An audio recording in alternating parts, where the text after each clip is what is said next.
Well, what's the worst they're going to say? That, you know, I used to have a problem with alcohol and drugs. It's true, you know.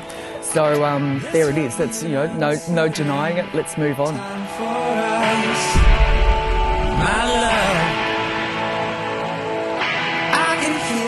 I had a pretty golden life, you know. I think I've been married for about a year and then was pregnant, which was, you know, wonderful, and we were very happy about that. And I was just ill, though, the whole pregnancy. My eldest daughter, Maddie, she died in utero the day before she was due. It was really hard going home from the hospital to a house that was all set up for the baby and, you know, obviously having no baby. You know, I pretty much went back to work the day after her funeral because I didn't know what else to do with myself.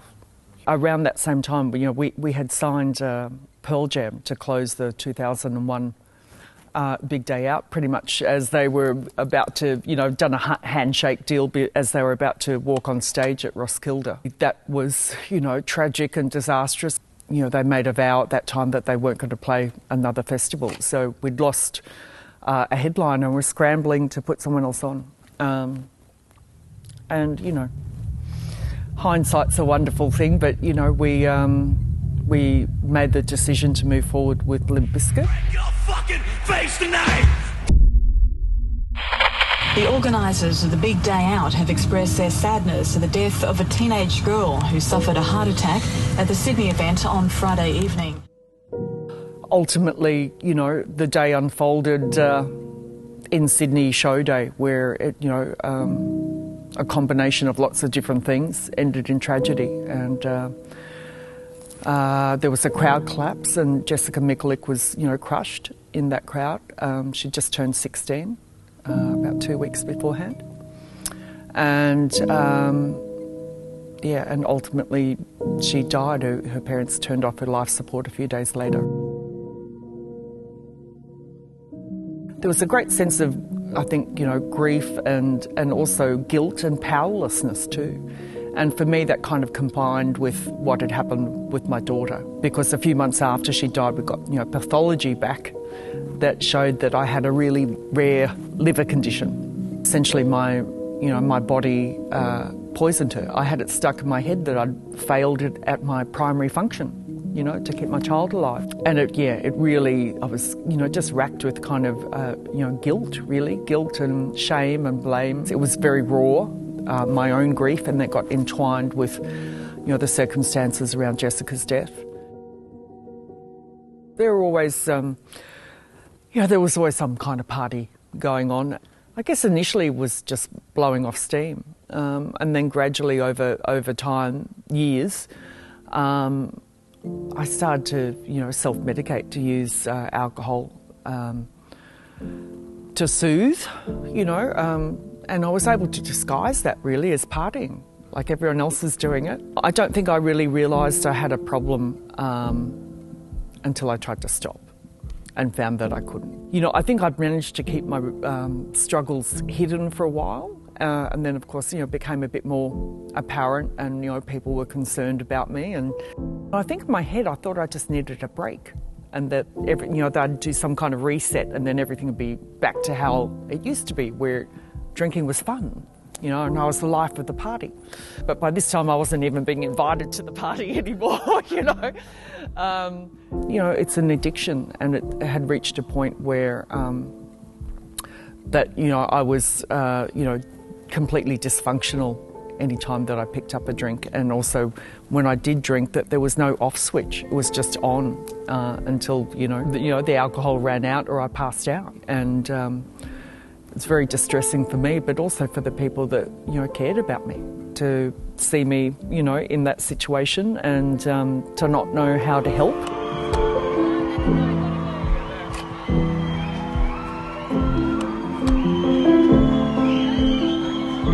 And I was doing what I thought was going to be a bit of a fluff piece for The Australian. It just took a very unexpected turn that, the journalists, with no disrespect to me at all, had started asking me questions about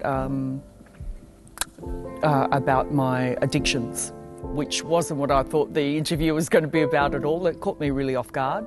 I needed to be, transparent and sober to be able to work in the industry again. I guess I hope that maybe my story might help even if just one other person. I had fear immediately. I felt so exposed. And, I was able to work through that. It was like, okay, it's pretty naive of me and also, very egotistical too, to think that I can always control that narrative, that I can be public with these people, but it ends there and no one else knows. It's like, well, what's the worst they're going to say?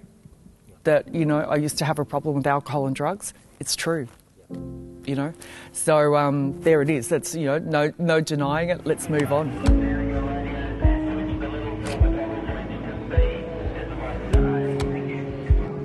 I haven't been able to do this on my own, and I guess it wasn't until I was really willing and wanting for my life to change and willing to do the work that was needed that that change came about. So I wasn't actively trying to take my own life, but I certainly wasn't doing things to keep myself alive. I was punishing myself, Literally, I made an active choice to live. I was like, okay, I need to make a change here. And it was probably the first time that I asked for help,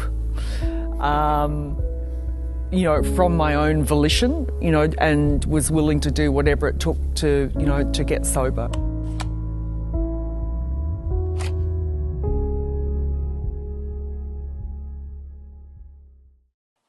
I think we're always kind of, come in with this thought that, we're so lucky to be in the industry and, there's so few jobs and you hang on desperately to the one that you've got.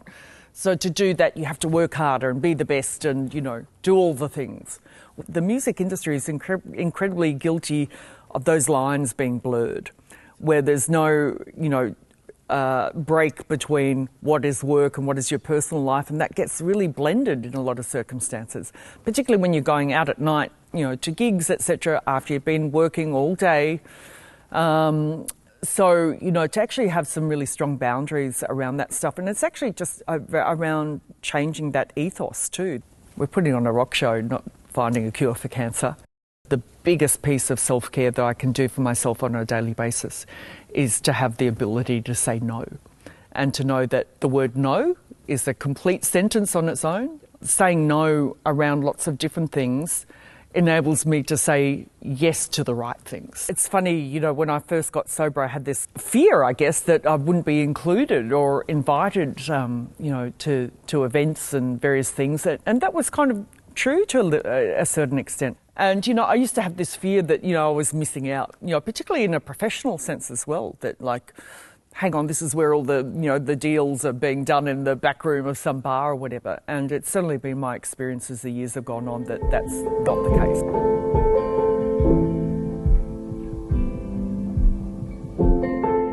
Michael Gudinski, who's been incredibly supportive of me, professionally and personally. And, he and I, have a little joke that we tag team. I do the early shift and he does the late shift. It's funny though, hanging out late at night with other people that are, drinking heavily just doesn't really have interest to me anymore. I mean, they kind of talk shit and repeat themselves a lot. Your Support Act is able to provide help, whether that's, counselling, guidance, or to, direct to other support services. And sometimes that can be the very first phone call that someone might make, is to, to ring the Support Act helpline and say, hey, I think I've got a problem with, whatever it might be. And they're a wonderful resource in that way.